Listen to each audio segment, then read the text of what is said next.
Salut frères et sœurs, restez bénis. Cette fois-ci j'ai une montre, j'ai pris ma montre comme ça. Quand je sais que c'est l'heure, bah j'arrête. J'ai pas besoin de vous demander l'heure. Donc, du coup frères et sœurs, restez bénis, restez forts et restez calmes. Bon, le sujet que j'aborde là, c'est un sujet très important parce qu'en fait, c'est la base de toute relation en Christ, avec Christ et le Père. Donc, si déjà nous n'avons pas cette base-là, qui est le Saint-Esprit, si nous ne comprenons pas le rôle du Saint-Esprit, qu'est-ce que le Saint-Esprit fait en nous, en tant que personne, qu'est-ce qu'elle peut faire en nous, et comment nous nous mélangeons avec le Saint-Esprit, comment nous pouvons percevoir ce qu'il veut, la direction qu'il veut nous donner, etc. Et comment ce grand choc, ce contact qu'on a avec l'esprit peut se faire à travers nous. Donc du coup, ce qu'il faut faire, premièrement, déjà, c'est se centrer sur la raison, sur notre position en Christ. À quoi on sert en Christ.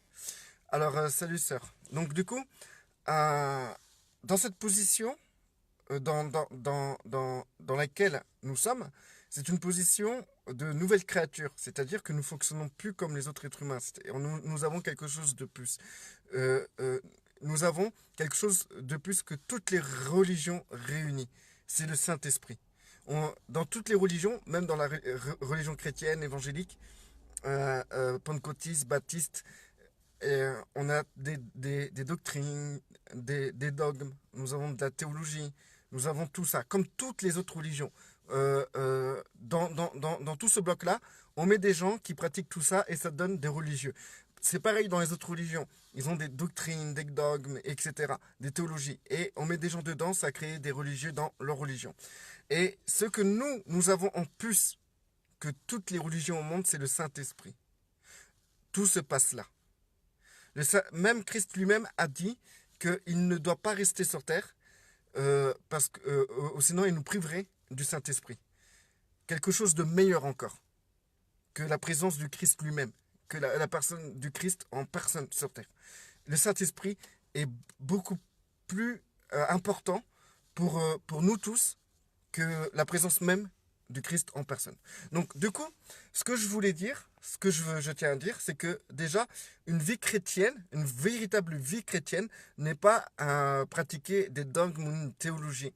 C'est d'abord comprendre l'importance du Saint-Esprit dans notre vie, dans notre personne. L'importance que le Saint-Esprit a dans notre position en Christ. Et à partir de ce moment-là, à partir du moment où on comprend cette importance, on commence seulement là à comprendre notre vie chrétienne. Donc, plusieurs fois, j'ai rencontré des frères et des sœurs et moi-même, j'ai vécu ça.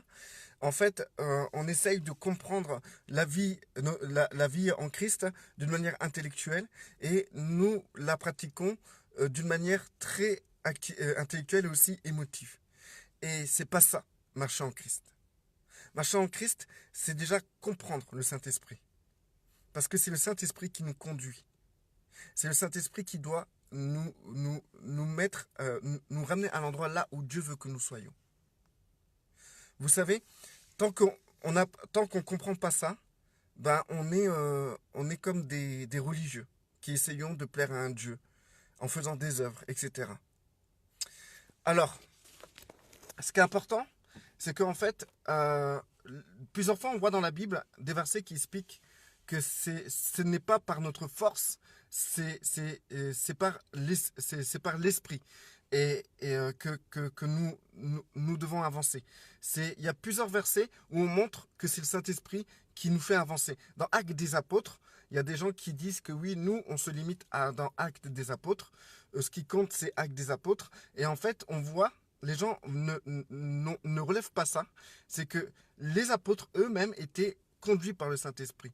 Et vous pouvez regarder des versets où il y a le mot esprit dedans, l'esprit, le Saint-Esprit, l'Esprit Saint, et vous verrez qu'à chaque fois, on voit des passages du style, oui, l'esprit nous a poussé à, oui, l'esprit nous a empêché à, nous allons consulter le Saint-Esprit.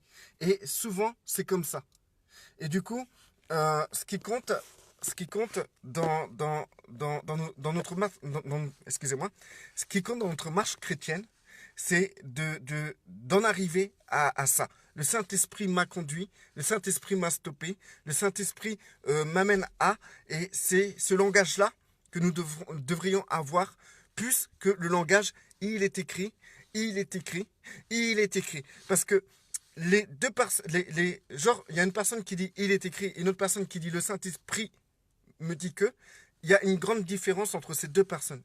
Tu as une personne qui s'appuie sur la lettre, et tu as une autre personne qui s'appuie sur l'esprit. Beaucoup de gens vont me dire, oui, mais il y a tellement de gens qui disent que c'est le Saint-Esprit, mais en fait, c'était pas le Saint-Esprit. Ils mettent ça sur le dos du Saint-Esprit. Ok, c'est vrai, c'est totalement vrai. Et est-ce que cela est une excuse pour ne pas marcher d'une manière vraie, d'une manière digne du Seigneur, en suivant le Saint-Esprit? Parce que soi-disant, des gens disent, oui, c'est le Saint-Esprit qui m'a conduit, c'est le Saint-Esprit qui m'a dicté, c'est le Saint-Esprit qui m'a dit de faire ça, et qu'en vérité, c'est pas le Saint-Esprit qui les a guidés. Est-ce que cela est une excuse pour ne pas marcher selon l'Esprit? Je me rappelle plus du titre que j'ai mis, j'avais mis un titre comme ça. Laurence, je vois que tu es là, si tu peux me mettre le nom du titre que j'ai mis, je me rappelle même plus, j'ai mis un titre vite fait comme ça et tout. Du coup, aujourd'hui, ce qui compte, c'est pas que nous puissions avancer d'une manière intelligente. Ce que je veux vous dire, c'est pas que nous devons être ou pas intelligents. Ce que je tiens à dire, c'est que nous devons avancer d'une manière inspirée. Aujourd'hui, nous pouvons que être bien avec le Seigneur. Nous pouvons être bien dans les œuvres que le Seigneur a préparées d'avance pour nous, une fois qu'on est assis dans l'esprit, qu'on est conduit, qu'on arrive à comprendre la direction du Saint-Esprit. Donc, Laurence, si tu m'entends, ça ne te dérange pas de mettre le titre que j'ai mis? Parce que je pense que dans le titre, il y avait un petit truc important que je voulais relever. Et je ne me rappelle plus du titre, quoi, en fait. Donc, du coup, aujourd'hui, il est important de se poser la véritable question. Quand vous voulez œuvrer pour le Seigneur, ah voilà, merci Laurence. Quand vous voulez, ah c'est ça, si le Saint-Esprit fait tout, que faisons-nous alors? Voilà, c'est ça. Et j'en revenais justement. Alors, justement, quand vous voulez avancer avec le Seigneur, quand vous voulez agir pour le Seigneur, il faut se poser la question, est-ce que vraiment c'est le Saint-Esprit qui me conduit à faire ça? Il faut réfléchir avant d'agir. Et il faut apprendre à se poser et vraiment prier le Seigneur pour voir si c'est vraiment lui qui nous conduit. Parce que qui dit c'est le Saint-Esprit qui vous conduit, c'est le Seigneur qui vous conduit. D'accord?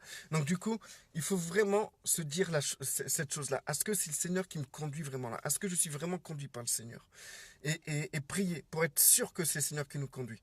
Parce qu'en vérité, quand vous allez prier pour quelqu'un, quand vous allez faire des choses pour Dieu, si ce n'est pas l'Esprit qui vous a poussé à faire ça, toute activité que vous allez faire est charnelle. C'est pas Dieu qui vous demande, donc Dieu va considérer ça comme une activité qui vous est personnelle, une décision que vous avez vous-même prise. Donc, du coup, d'où vient le titre? Si le Saint-Esprit fait tout, si nous devons absolument aller là où le Saint-Esprit nous demande d'être, si nous devons faire les choses que simplement le Saint-Esprit nous demande de faire, c'est que nous, qu'est-ce que nous faisons dans tout ça? Si c'est l'Esprit qui décide, qui fait tout, qui conduit dans toute la vérité, qui décide quelles seront les œuvres qu'on fera d'avance pour le Père, etc. Quelle est notre position, l'endroit où nous devons aller. Donc, qu'est-ce que nous faisons? En fait, si vous voulez, à partir du moment que vous avez pris la décision d'être en Christ, de vouloir marcher pour Christ, c'est que vous avez décidé de lui obéir. Et donc, toute action qui est au-delà de ses ordres n'est pas une action d'obéissance. C'est une action personnelle. C'est une action anticipée par vous-même. Mais maintenant, si vous décidez de l'obéir, dans ces cas-là, le Seigneur sait comment vous utiliser. Et c'est lui qui décide comment vous utilisez. Pour qui vous allez prier? Pour quelle raison vous allez prier? C'est le Seigneur qui décide de tout. C'est pas que nous sommes des marionnettes entre les mains de Dieu, mais c'est que nous décidons volontairement que Dieu puisse nous utiliser. C'est ça qui est la différence. Donc du coup, par exemple, si le Seigneur vous dit, allez, toi, tu vas aller à New York. À New York, je vais te conduire à faire ça, ça, ça, ça. Dans ces cas-là, toi-même, tu vas te sacrifier. Tu vas sacrifier ta vie dans le pays où tu es. Tu vas sacrifier les contacts que tu as, tes amis, etc. Même ta famille. Quand je dis ta famille, c'est pas tes enfants ou ton mari, hein, c'est ta famille, ta mère, ton père, quoi. Et du coup, tu vas obéir au Seigneur et tu vas aller à New York. Ça s'appelle l'obéissance. C'est là que tu es acteur. C'est là que tu es important dans le Seigneur. C'est là que tu seras là où tu devras être. Et donc, à partir du moment que tu décides d'obéir au Seigneur, là, tu marches avec le Seigneur, tu collabores avec le Seigneur et tu collabores avec le Saint-Esprit. Notre rôle, c'est d'obéir au Seigneur. Donc, toute action anticipée, autonome, n'est pas le bienvenu dans le corps du Christ. Toute action autonome n'est pas la volonté de Dieu. Toute action autonome, c'est pas ce que Dieu désire pour vous, pour ses ouvriers. Donc, c'est pour cela qu'il est important de comprendre quel est notre rôle avec le Saint-Esprit. Et pour que nous puissions rentrer dans l'obéissance, il nous faut, dans l'absolu, dans le grand absolu, comprendre comment le Saint-Esprit fonctionne en nous. Parce que sinon, nous n'allons rien calculer, nous n'allons rien comprendre. Rien. On sera juste des religieux qui lisons la Bible et qui essayons de mettre des trucs en pratique par rapport à notre lecture et notre compréhension de la Bible. C'est ni plus ni moins la religion. Et la religion, c'est ça. Vous voyez ça dans toutes les autres religions. Mais maintenant, en Christ, nous ne sommes pas des religieux. Nous sommes les seules personnes qui croyons en Dieu et qui sommes guidés par Dieu directement par son esprit. Et ça change les donnes. C'est complètement différent dans toute la planète Terre. Donc du coup, si cette chose que nous avons en plus, nous ne savons pas comment percevoir, la percevoir, ben, on est handicapé. Nous sommes des chrétiens handicapés. Nous ne pouvons pas rentrer dans l'obéissance. Donc tant qu'un chrétien n'arrive pas à collaborer avec le Saint-Esprit, à comprendre comment ça fonctionne en lui, et ben, tant qu'il n'en est pas là, et ben, il n'est pas mature. Et il n'arrive pas, il a pas réussi à arriver à la stature parfaite du Christ, qui est que lorsque Christ était sur terre, lorsqu'il marchait sur terre, il voyait ce que le Père faisait. Donc du coup, il allait simplement là où le Père avait prévu qu'il aille. Il faisait les choses que le Père avait prévu qu'il fasse. Il n'allait ni à gauche ni à droite. Christ, en fait, il était parfait dans son obéissance parce qu'il percevait la direction du Saint-Esprit, la direction du Père, partout où il allait. Il devait aussi, lui, apprendre à marcher de cette manière-là, parce qu'il est né comme nous, il est né comme un bébé, et il était bébé, son cerveau était petit, son cerveau devait se développer aussi, il devait apprendre à lire, il devait apprendre à écrire. On ne fait pas attention par rapport à Christ, qui devait apprendre beaucoup de choses. Et du coup, il devait aussi apprendre à marcher selon l'esprit. Et c'est ce qu'il a fait. Et il a réussi à être obéissant. Et le cocktail de son obéissance était le Saint-Esprit et lui-même en tant qu'homme. Et les deux fusionnés a fait que a amené l'obéissance avec le Père. Et donc du coup, nous aujourd'hui, nous sommes la réplique de ce qu'il est. Nous sommes des hommes et nous avons le Saint-Esprit. Et nous devons combiner les deux, notre nature humaine et le Saint-Esprit, pour rentrer dans l'obéissance comme Christ l'a fait. Donc vous pouvez connaître toute la Bible par cœur, ça ne fera jamais de vous quelqu'un d'obéissant. Vous pouvez pratiquer toute la Bible, ça ne fera jamais de vous quelqu'un d'obéissant. La seule chose qui peut vous rendre obéissant envers Dieu, c'est de collaborer avec le Saint-Esprit, c'est de comprendre comment fonctionne en vous le Saint-Esprit et de vous y soumettre. Donc, comme je l'ai dit au début, notre vie chrétienne commence seulement à partir du moment que nous comprenons comment collaborer avec le Saint-Esprit. Sans ça, ben, nous sommes juste dans une religion avec des doctrines, des théologies que nous mettons en pratique. C'est pas donné à tout le monde, mais tout chrétien doit parvenir à cette maturité. C'est quoi quelqu'un de mature? C'est quelqu'un qui sait marcher avec le Saint-Esprit, qui comprend la direction du Saint-Esprit en lui, qu'il arrive dans sa nature d'homme à percevoir l'Esprit Saint en lui. Donc, ça demande beaucoup de temps pour beaucoup de personnes, Ça peut être très rapide pour pour certaines personnes. Mais ce qu'il faut se dire, chose très très importante, c'est que dans cette marche, dans cette direction-là, on peut se tromper. Et c'est pas parce que tu te trompes que tu dois absolument arrêter d'essayer de percer et de comprendre comment le Saint-Esprit fonctionne en toi. Comment le Saint-Esprit s'exprime en toi. Ouais, c'est encore mieux ça, c'est pas mal. Comment le Saint-Esprit s'exprime en toi. Donc, parfois, tu vas croire que c'est le Saint-Esprit qui te parle, ou que tu comprends, tu penses qu'il y a une direction, tu le ressens d'une manière émotionnelle et aussi intellectuelle. Donc, tu dis, tiens, je sens que c'est par là et que tu te trompes. Et ben, en fait, c'est pas grave, ça arrive. Il faut vraiment que c'est marqué que l'esprit, la parole est la parole de Dieu. La parole, c'est pas la parole logos mais rhéma, est une épée à double tranchant qui sépare jointure et moelle et qui sépare esprit et âme. Et dans notre marche, avant d'être mature, ben, on aura beaucoup d'expérience qui nous conduira à comprendre quand c'est notre chair ou quand ça vient de l'esprit. Et du coup, à partir de là, eh ben, c'est avec beaucoup d'exercices, beaucoup d'efforts, beaucoup d'erreurs que nous allons discerner ce qui vient de notre esprit, et de l'Esprit Saint, et ce qui vient de notre chair. Parce que quand un chrétien vient à Christ, il reçoit le Saint-Esprit et il y a un mélange. Il y a un mélange. Et il faut qu'avec le temps, le chrétien apprenne à dissocier ce qui vient de lui et ce qui vient du Saint-Esprit. Et comment s'y soumettre. Donc, Laurence, parfois nous pouvons attrister le Saint-Esprit. Bien sûr, mais sachez que le Saint-Esprit, on ne peut pas l'attrister. Les bébés, genre en Christ, n'attristent pas le Saint-Esprit. Parce que le Père sait très bien que quelqu'un qui est mélangé, qui arrive à Christ et qui reçoit le Saint-Esprit, il est mélangé. Il ne sait pas dissocier. Et en plus, s'il n'a pas appris à dissocier ce qui vient de lui et ce qui vient du Saint-Esprit, bah, à partir de là, bah, le Saint-Esprit ne va pas s'attrister. Au contraire, Dieu va le conduire dans le brisement. Et c'est le brisement qui va apprendre à la personne de dissocier le Saint-Esprit, à dissocier sa chair du Saint-Esprit. Donc, mais par contre, celui qui va attrister le Saint-Esprit, c'est celui qui percevra très clairement que la direction qu'il a reçue, ça vient du Saint-Esprit, mais qui ne va pas s'y soumettre. Là, ça va attrister le Saint-Esprit. Par son comportement, il sait très bien, il est assez mature, il ressent en lui une conviction de péché parce que c'est le Saint-Esprit qui nous convainc de péché. C'est pour ça qu'il y en a qui arrivent à fumer et qui n'ont pas une conviction de péché, et d'autres chrétiens que si jamais ils se mettent à fumer, presque ils sont par terre tellement qu'ils souffrent et qu'ils sont convaincus d'avoir fait mal devant Dieu.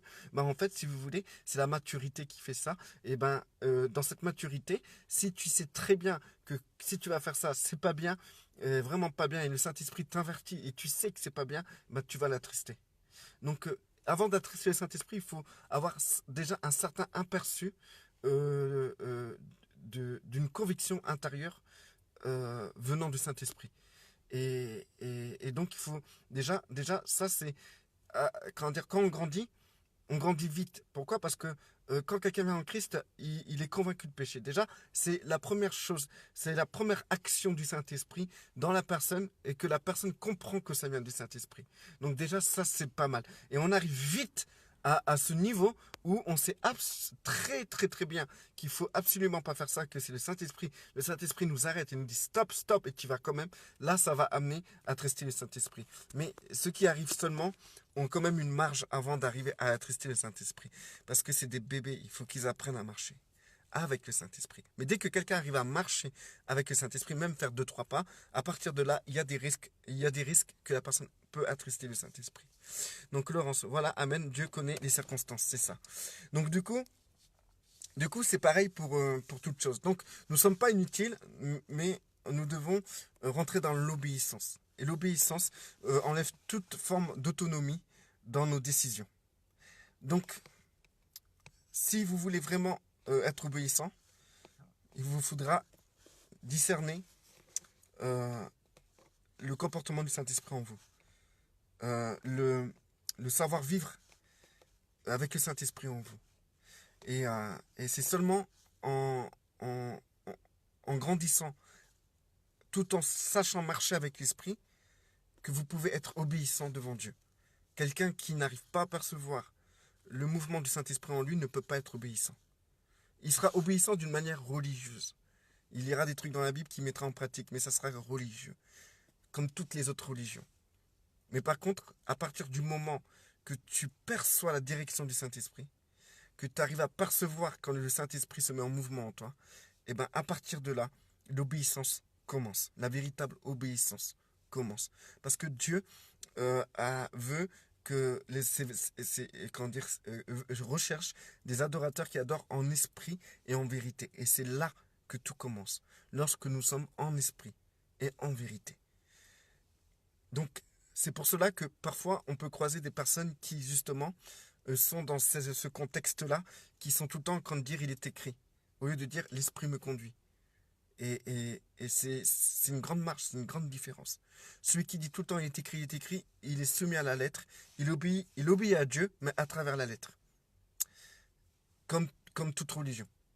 Maintenant, celui qui parle comme dans Actes des Apôtres, entre guillemets, Actes des Apôtres, je fais exprès d'utiliser ça parce que aujourd'hui il y a des gens qui disent nous, on revient, on fait attention qu'au livre d'Actes des Apôtres, entre guillemets, tous les lettres des apôtres sont, ont été écrites au temps d'Actes des Apôtres aussi. Pour vous dire, dans Actes des Apôtres, on voit très bien que les apôtres sont conduits par le Saint-Esprit et qu'ils sont derrière le Saint-Esprit. Le Saint-Esprit est devant.